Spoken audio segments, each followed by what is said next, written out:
आज मी आणि यज्ञेशने केली फूड ब्लॉगिंग. हा व्हिडिओ खूप इंटरेस्टिंग आहे, शेवटपर्यंत बघा. नाही क्वालिटीच नाहीये. तर जय शिवराय मित्रांनो, मी आहे तुमचा लाडका वंश. आज आम्ही सगळे मित्र आलो होतो समोसा खाण्यासाठी. इथला समोसा पूर्ण छत्रपती संभाजीनगर मध्ये फेमस आहे. समोसा वगैरे खाल्ला आणि आमचा यज्ञेश लगेच फीडबॅक द्यायला लागला. मी म्हणलं भाऊ तुम्ही पहिले एकदा खाऊन घ्या मग नंतर सांगा. गाडीवर पण आमचे भाऊ काय ऐकतच नव्हते, सगळ्यांना भजेच दाखवत होते.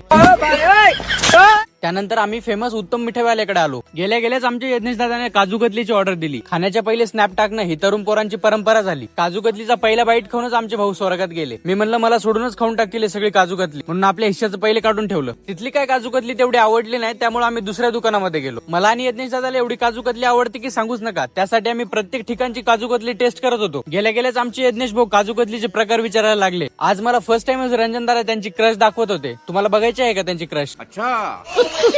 बापरे इथली काजू कतली मला एवढी आवडली की सांगूच नका. माझ्या मित्रावर एवढं प्रेम आहे की मी माझ्या हातानेच त्याला खाऊ घातलं. खाऊ घालायचं सोडावं, मी त्याला आशीर्वाद पण दिला.